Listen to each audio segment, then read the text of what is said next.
Nossa videoaula de hoje é sobre questão energética no Brasil.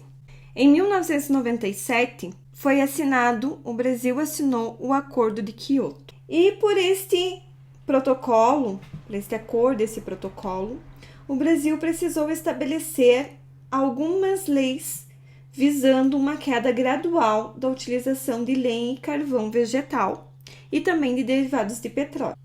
Para isso, ele estabeleceu a Lei Federal número 9.478 de 1997. Então, se vocês forem dar uma olhada na lei, vocês vão ver que tem vários artigos. E esses artigos todos foram estabelecidos como metas a serem atingidas durante o processo histórico do Brasil. Com isso, foi estabelecido que seria investido e se expandiria o uso de biomassa, e em especial na produção de etanol a partir da cana-de-açúcar. Desde o Protocolo de Quioto, de 1997, houve um desenvolvimento de pesquisas e projetos relacionados principalmente a fontes alternativas de energia. Lembrando que o desenvolvimento econômico de um país depende do investimento em infraestrutura, principalmente de transporte e de energia. Nesta aula, nós vamos estar priorizando a infraestrutura de energia. Para compreendermos melhor essa questão energética, é preciso fazer uma análise da oferta, da produção e do consumo. Até o início do século XX, a economia brasileira dependia exclusivamente de lenha. E foi da Mata Atlântica que foi extraída a maior parte dos recursos energéticos, principalmente em São Paulo e parte do Rio Grande do Sul. Além das indústrias, o carvão era utilizado no transporte, ou seja, para mover os trens no período da cafeicultura. Então, para escoar a produção do interior, principalmente de São Paulo, até o porto, era preciso levar de locomotiva. E para isso, a locomotiva era movida, por isso que era tão necessário o carvão vegetal e a queima, então, de boa parte da floresta atlântica, da Mata Atlântica. A partir da segunda metade do século XX, houve a urbanização e a ampliação do parque industrial, o que impulsionou muito uma mudança na matriz energética. O Brasil agora passa a produzir e a consumir em maior escala a eletricidade. E posteriormente houve o aumento da produção e do consumo de biomassa e de gás natural. Mesmo com a expansão da fronteira agrícola na região centro-oeste e na região norte, o maior potencial hidroelétrico ainda está concentrado na região sudeste. É o que nós podemos observar aqui no mapa, que é um mapa onde mostra onde estão as hidroelétricas e que a maior parte delas estão concentradas na região sudeste e na região sul. Com tantas fontes energéticas hoje disponíveis, por que ainda é o recurso energético mais utilizado no Brasil é a hidrelétrica? Algumas características físicas do território favorecem a exploração hídrica. Vejamos quais. A primeira delas, então, é o relevo, que é predominantemente de planalto, com a ocorrência de quedas d'água. A segunda, a grande concentração de cursos fluviais, muitos dos quais são volumosos. A predominância dos climas, então o terceiro é a predominância dos climas tropicais e equatoriais no país, que ocasionam um elevado volume pluviométrico. Então, estamos numa região do globo onde as águas são aquecidas e formam as nuvens.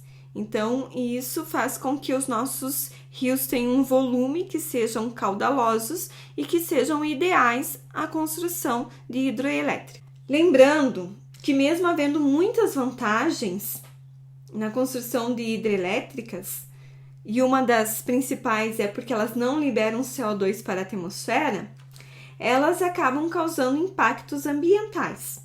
Para a formação de um reservatório, é preciso a inundação de áreas situadas próximas ao rio. Desta forma, alaga os solos, as matas, afeta a fauna e a flora e desabriga milhares de ribeirinhos. Por isso que a construção de hidrelétricas na região norte envolve muitos debates e polêmicas, ou seja, em virtude dos impactos socioambientais que trarão. A região norte é a região que abriga a maior bacia hidrográfica do mundo, então tem um potencial hidrelétrico muito grande.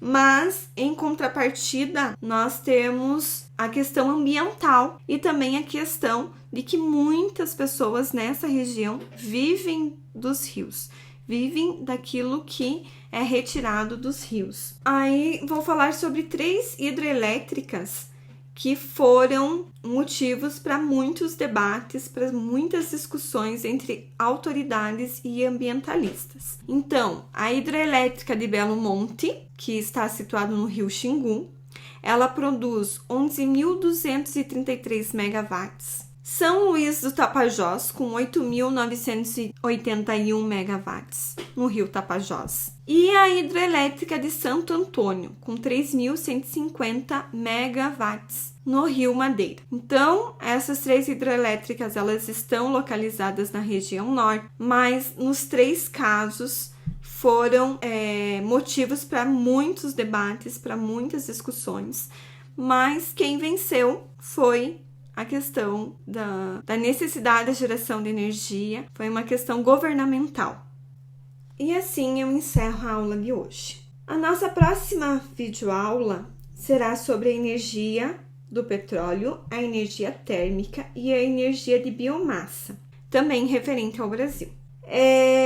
Para hoje, eu preciso que vocês respondam as questões da página 46, 50 e 53. A nossa próxima aula será no dia 16. E nesse dia nós vamos nos reunir na plataforma Zoom, aonde nós vamos fazer a correção das questões. Vamos falar um pouco mais sobre esse tema, porque eu preciso que vocês utilizem a apostila, leiam esse texto, anotem as dúvidas e as considerações que vocês têm a respeito. Também façam essas anotações no portfólio ou no diário de bordo, não sei como que vocês estão denominando, mas pode ser tanto diário de bordo quanto portfólio.